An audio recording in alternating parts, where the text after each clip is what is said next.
karena sosok anak kecil ini memiliki kulit yang berwarna sangat hitam. Ketika Dio berusaha menatap sosok anak kecil ini, tiba-tiba sosok ini menoleh ke arah Dio. Dan alangkah terkejutnya ketika Dio melihat wajah si anak ini berwarna sangat hitam, banyak mengeluarkan darah dan juga belatung.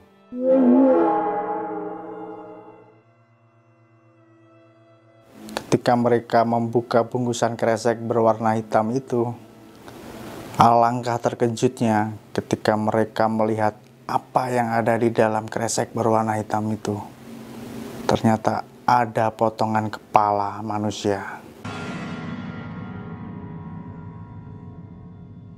dengan wajah berwarna hitam yang penuh darah dan juga mengeluarkan belatung yang masih bergerak-gerak. Sontak mereka berlari tunggang langgang.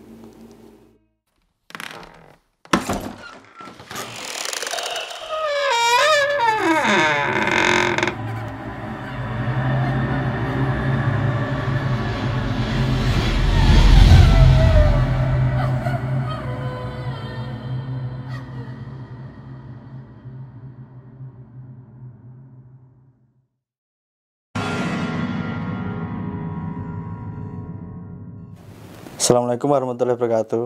Selamat malam Sobat Tuntun Direkam. Kali ini saya akan membawakan cerita kiriman dari Sobat Tuntun Direkam yang namanya tidak mau disebut. Kita sebut aja Mas Dio ya. Beliau mengirimkan cerita tentang pengalaman kisah nyatanya yang terjadi sekitar setahun yang lalu. Cerita ini berjudul Tersesat di Kampung Keramat. Kejadian ini terjadi pada 18 November 2021. Pada saat itu Mas Dio bekerja sebagai marketing, yang dimana dalam pekerjaannya dituntut untuk langsung berinteraksi dengan masyarakat. Pada saat itu Mas Dio beserta teman-temannya berangkat ke salah satu desa di kota Ciamis. Sebut saja desa itu Desa Medi. Pada pagi itu mereka berangkat menuju ke lokasi sekitar pukul 8 pagi. Dalam satu rombongan itu terdapat 6 orang, termasuk Mas Dio. Dan ketika mereka tiba sampai di lokasi,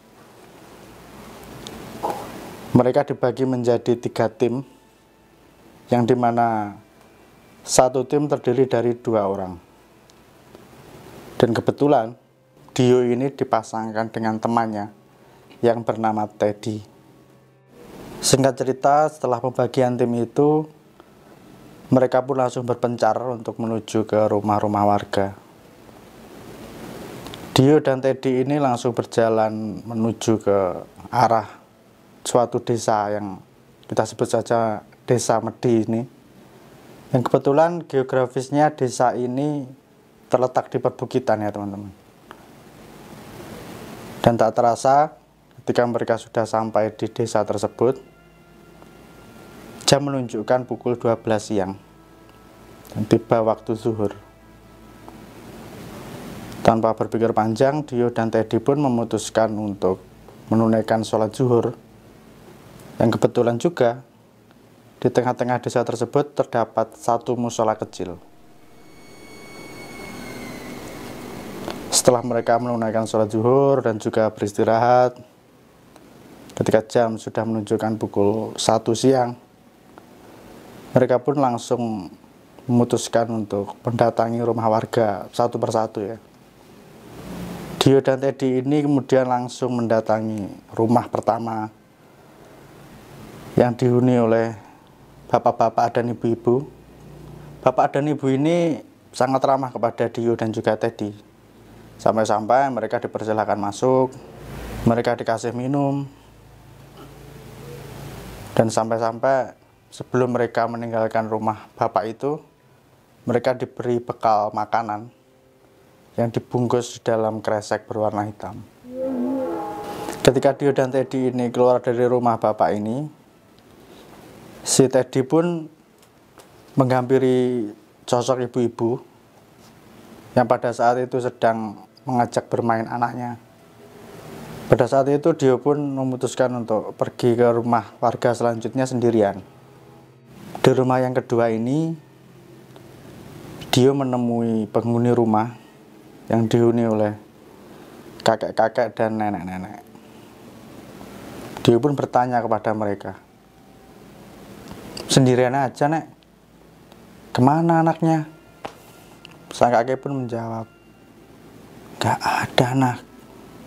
Kita hanya sendirian." Tanpa menaruh rasa curiga, Dio pun meminta izin kepada sang kakek untuk minta izin numpang ke kamar mandi. Karena sang kakek dan nenek ini tidak menjawab dan mereka hanya mengangguk, akhirnya si Dio langsung saja pergi ke kamar mandi ya teman-teman. Ketika Dio memasuki rumah sang kakek dan nenek untuk menuju ke arah kamar mandi, Dio melihat ada satu sosok wanita, anak kecil. Dia duduk di salah satu kamar yang kebetulan pintunya tidak tertutup. Tapi Dio tampak heran karena sosok anak kecil ini memiliki kulit yang berwarna sangat hitam. Ketika Dio berusaha menatap sosok anak kecil ini, tiba-tiba sosok ini menoleh ke arah Dio. Dan alangkah terkejutnya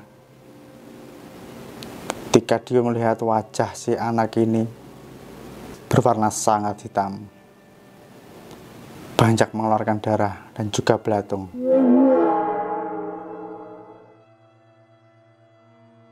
Sontak Dio pun kaget dan hendak berlari ke arah keluar rumah. Dio pun bertanya kepada sang kakek dan nenek ini, "Yang di dalam kamar itu anak siapa, Nek?" Namun kakek dan nenek ini tidak menjawab satu patah kata pun. Tanpa mau ambil pusing, Dio pun langsung bergegas keluar dari rumah mereka.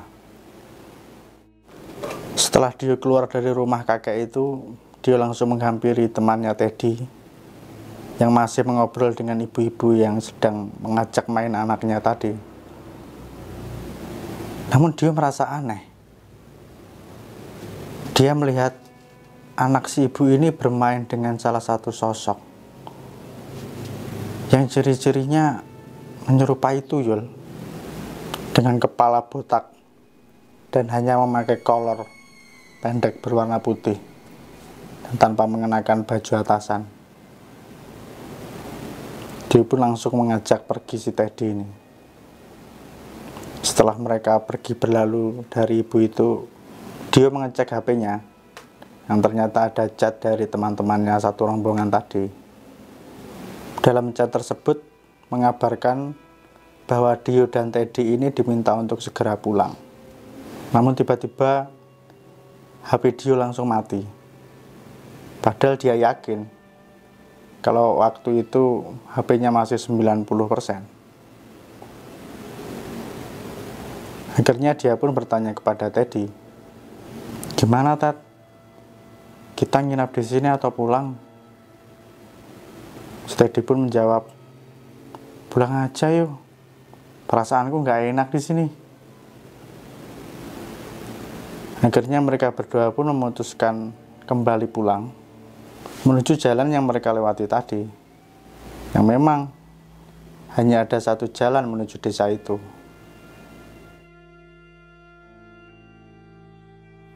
Ketika mereka berdua berjalan belum jauh dari kampung itu, mereka berpapasan dengan bapak-bapak yang membawa sepeda motor.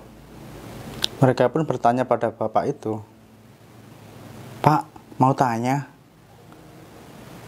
arah jalan ke alun-alun Ciamis ke arah mana ya?" Bapak itu pun menjawab, "Ke arah sana, Dek. Adek lurus aja ke sana." sambil menunjuk arah yang berlawanan.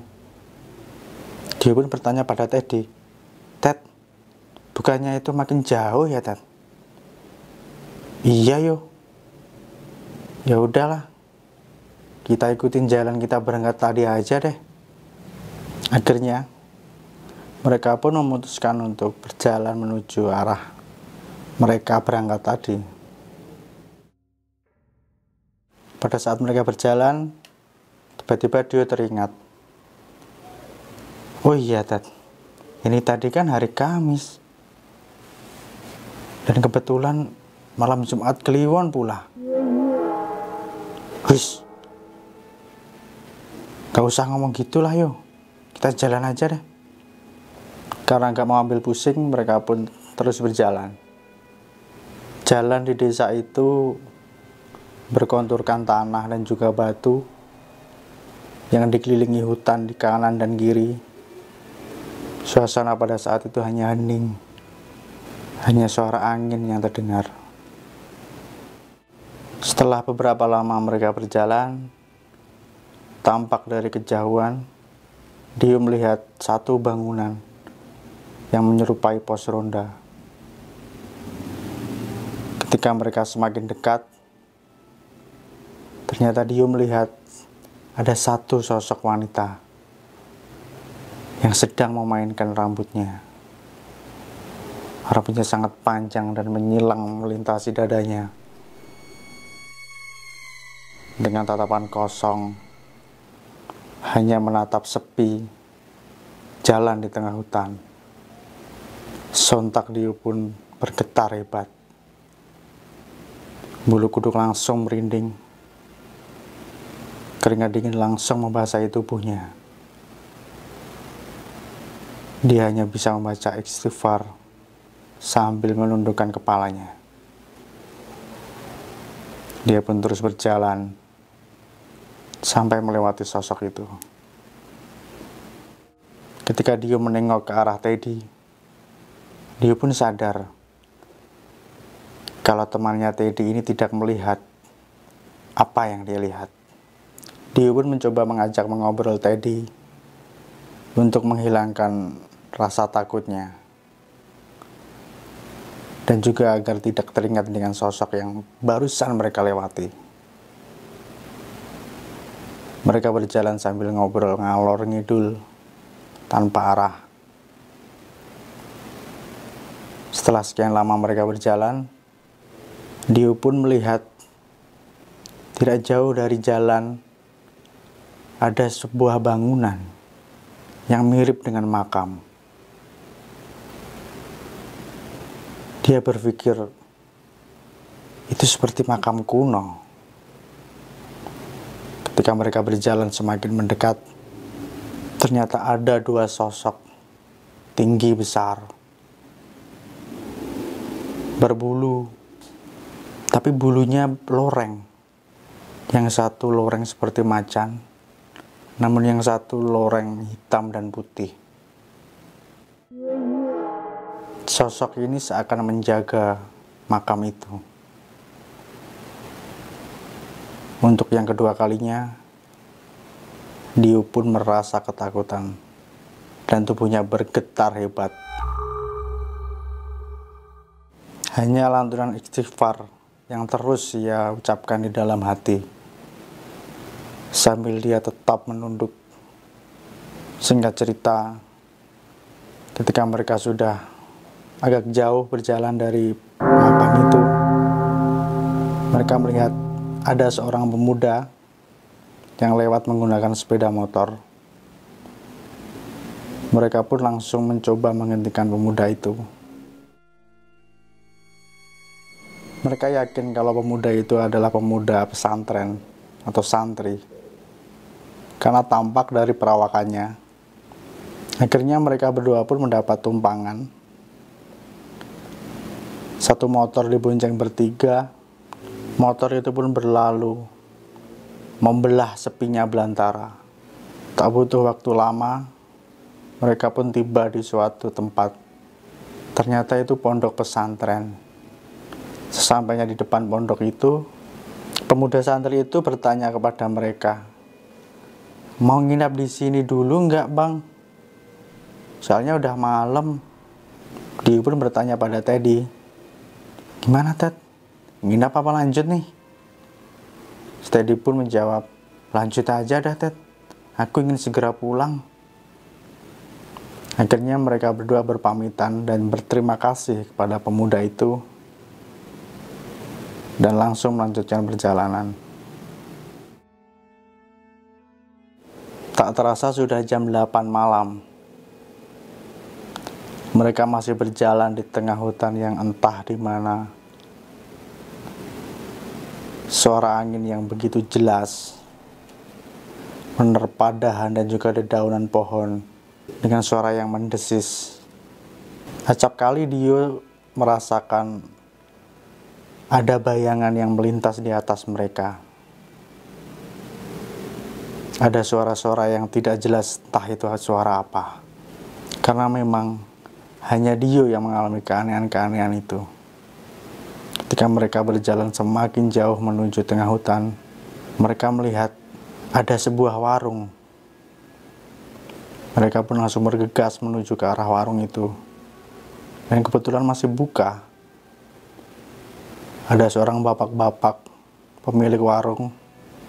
Dan mereka pun langsung bertanya, Pak, maaf, mau nanya, arah ke alun-alun Ciamis mana ya? Kamu lewat lurus saja, tapi makin jauh. Kalau mau deket, ya lewat jalan sebelum kampung yang di atas tadi. Kamu ambil kiri aja. Bapak itu menjawab dengan nada datar dan tatapan yang kosong. Dia pun langsung bertanya lagi kepada Teddy, mau lanjut lurus atau balik lagi nih, Ted? Lanjut aja deh yuk, ke Palang Tanggung nih. Kalau mau balik juga lumayan jauh. Akhirnya mereka pun melanjutkan perjalanan dengan hati yang masih berharap semoga aja ada orang lewat dan mau memberi tumpangan. Setelah cukup jauh mereka berjalan, akhirnya mereka menemui dua pengendara motor. Yang satu motor ada pria dan wanita yang berboncengan, dan satu motor lagi pria sendirian. Jadi ada 3 orang.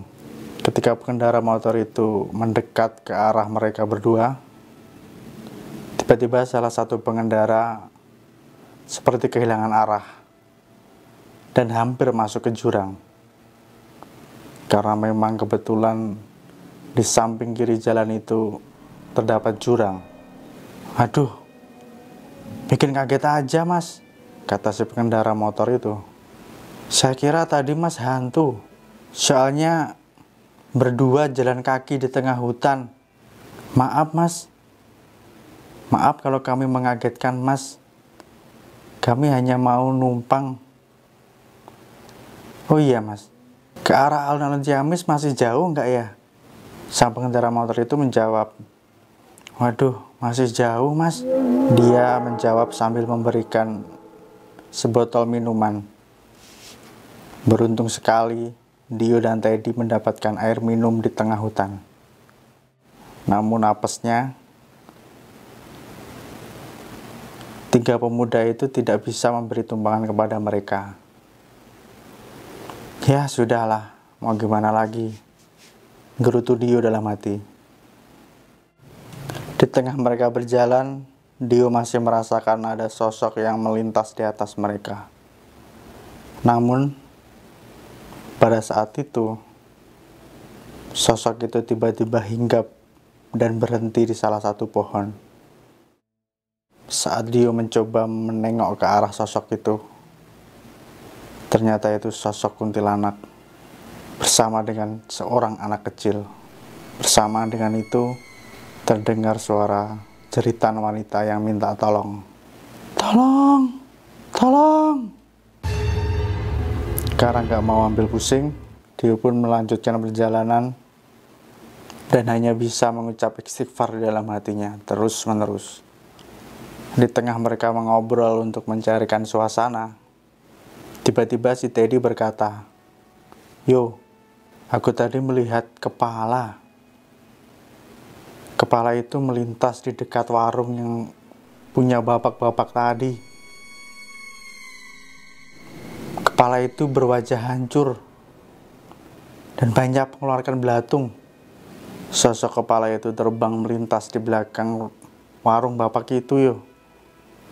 Dia pun langsung menyaut, "Kenapa kamu baru cerita?" "Ah, sudahlah," ucap Rio dalam hati. Ketika dia berpaling, tiba-tiba dia melihat ada dua mata berwarna merah dari kejauhan.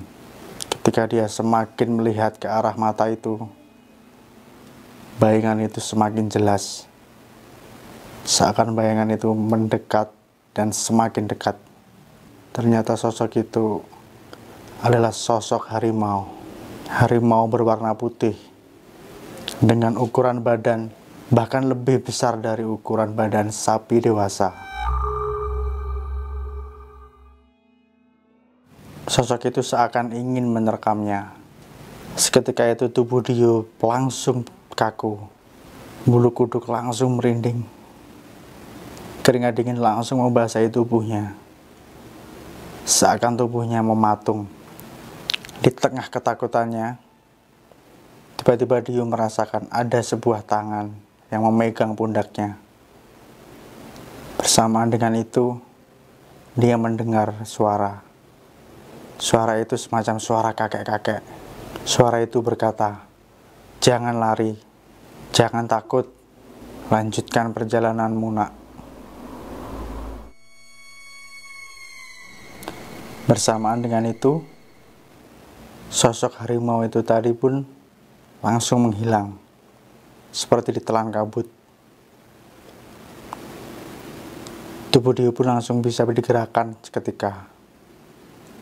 Ketika dia berusaha untuk menoleh ke belakang, dia melihat sosok kakek-kakek itu. Dia berperawakan tinggi besar, mempunyai jenggot yang sangat panjang dan berwarna putih.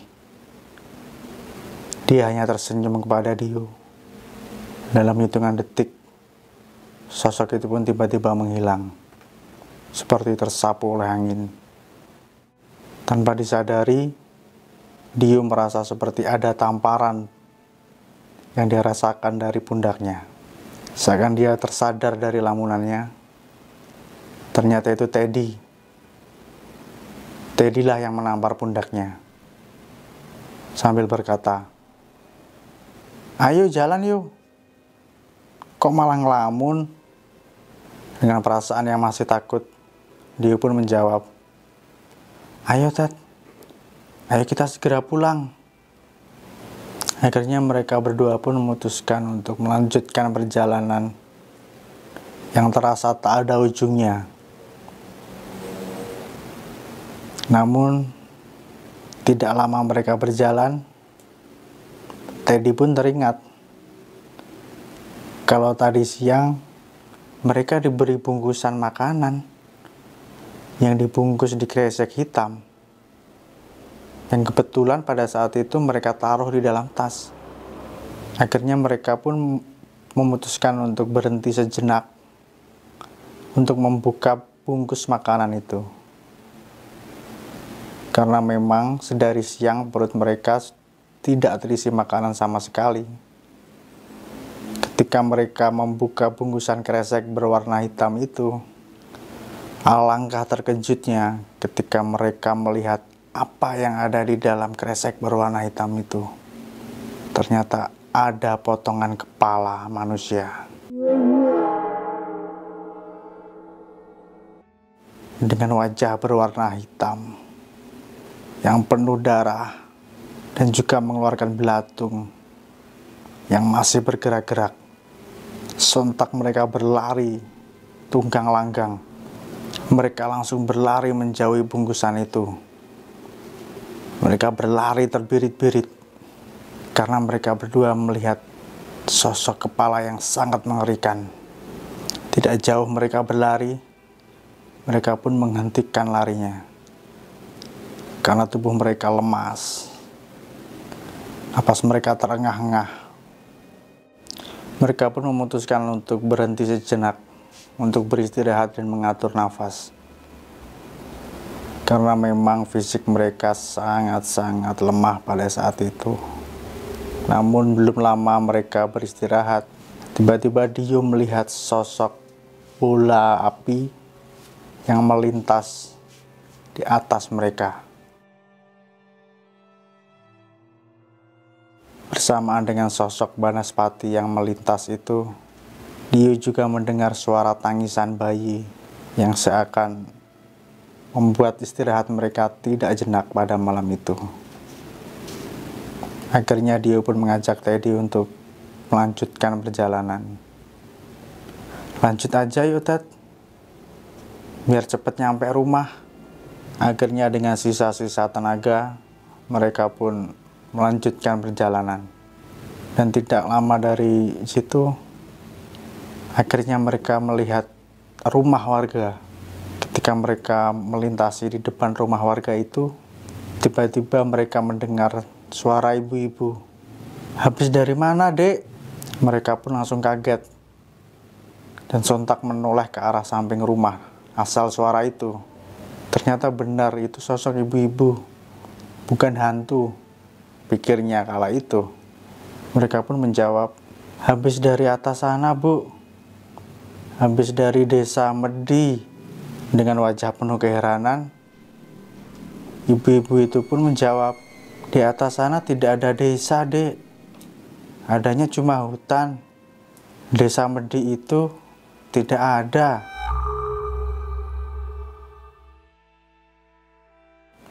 Dia pun kembali bertanya kepada si ibu itu, oh iya Bu, kalau jalan ke arah alun-alun Ciamis kemana ya? Aduh Dek, masih jauh. Adik harus melewati hutan dulu, turun ke bawah.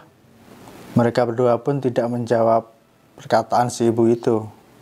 Karena melihat mereka berdua tampak diam dan kebingungan, ibu itu pun langsung menawarkan mereka untuk masuk ke dalam rumahnya. Sang ibu itu pun bertanya kepada suaminya, Pak, Bapak mau nganter anak-anak ini menuju ke kota enggak? Sang bapak pun menjawab, kalau jam segini enggak berani Bu.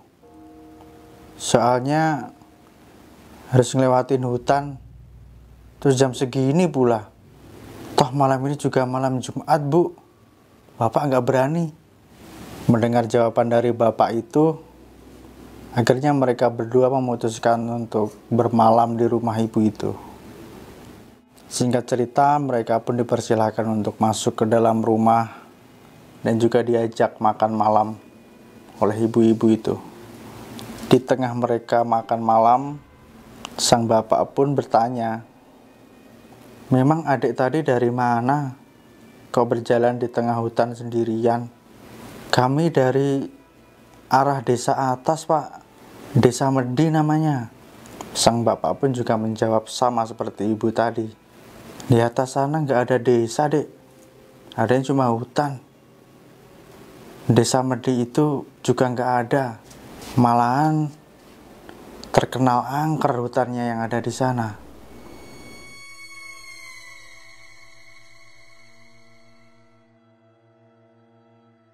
Karena malam semakin larut, mereka pun akhirnya tidur dan bermalam di rumah bapak dan ibu itu. Keesokan paginya, ketika mereka bangun tidur dan seusai mandi pagi, dia pun mengecek HP-nya. Dan alhamdulillah pagi itu HP-nya sudah bisa menyala. Mereka pun langsung memberi kabar kepada kantor bahwa mereka minta dijemput di alun-alun Ciamis. Akhirnya mereka berdua pun diantar sama bapak menggunakan motor menuju ke arah kota. Sesampainya di jalan raya, bapak itu pun menurunkan mereka dan juga berpamitan kepada mereka. Dio dan Teddy pun tak lupa mengucapkan banyak terima kasih kepada bapak itu. Karena jika tak ada Bapak itu, mereka tak tahu nasib mereka semalam mau jadi apa. Jadi tumbal mungkin. Di pinggir jalan raya itu, mereka langsung mencari angkot untuk menuju ke rumah sakit Ciamis. Karena kebetulan rumah sakit itu yang terdekat dari posisi mereka. Setelah sampai di rumah sakit Ciamis, mereka kembali mengabari kantor bahwa mereka sudah berada di rumah sakit Ciamis dan meminta untuk kantor menjemput mereka. Namun kabar kurang enak mereka dapat, karena ternyata kantor bisa menjemput pada jam 4 sore. Akhirnya mau gak mau mereka harus menunggu di rumah sakit itu dari jam 10 pagi sampai jam 4 sore. Singkat cerita, mobil kantor pun tiba di rumah sakit itu. Namun sudah jam 5. Akhirnya mereka memutuskan untuk langsung pulang menuju kantor. Yang kebetulan jalan menuju kantor harus melewati hutan lagi. Pada saat itu mereka dijemput satu driver dan satu teman kerjanya yang duduk di samping driver. Di tengah perjalanan, ketika sudah memasuki area hutan, jam menunjukkan pukul 5:30 dan tiba azan maghrib, dan tiba-tiba mobil mereka mati. Ketika temannya yang driver ini mencoba menyalakan mesinnya kembali, tetap saja tidak bisa hidup. Dan kagetnya lagi, temannya yang berada di samping driver tadi langsung kesurupan. Tiba-tiba dia menjerit dan keluar dari mobil, berlari menuju hutan.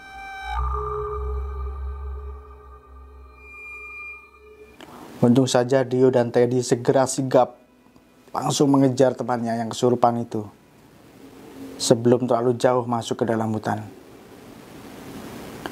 Ketika mereka berdua berhasil menangkap temannya yang kesurupan ini, tiba-tiba temannya ini langsung jatuh pingsan. Tanpa berpikir panjang, mereka pun langsung menggendong temannya untuk kembali ke dalam mobil. Ketika mereka berjalan menuju ke arah mobil, dia pun terkejut melihat beberapa sosok yang mengenakan pakaian adat kerajaan zaman dulu. Dia pun juga melihat ada sosok yang menaiki kuda dengan berpakaian seperti raja zaman dahulu.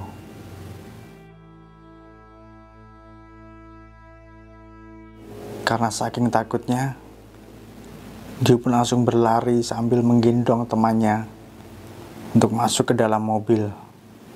Dan syukurlah ketika mereka sudah berada di dalam mobil, mobil itu pun kembali bisa menyala. Dia pun langsung meminta kepada driver untuk langsung tancap gas. Karena mereka berpikir bahwa mereka harus segera menjauhkan temannya yang kesurupan itu, menjauh dari hutan. Singkat cerita, mereka tiba di kantor dan langsung menceritakan kejadian yang mereka alami.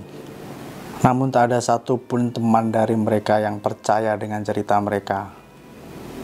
Bahkan hingga saat ini, teman-teman mereka pun tidak percaya dengan kejadian itu. Mereka pun langsung bergegas pulang menuju rumah.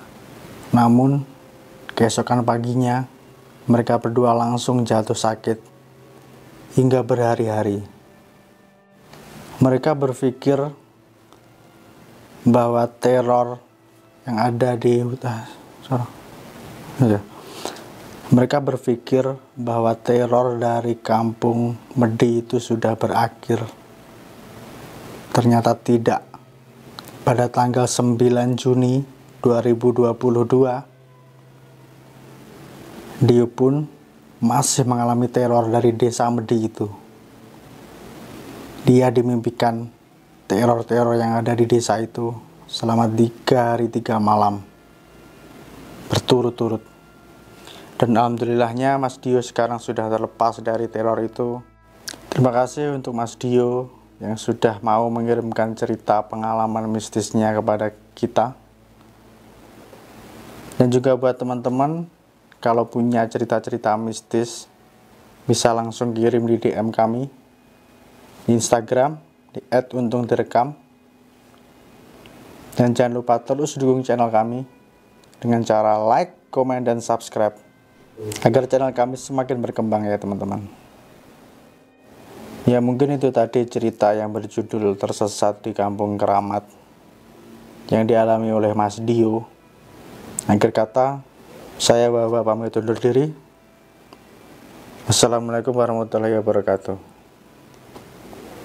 Makasih teman-teman ya.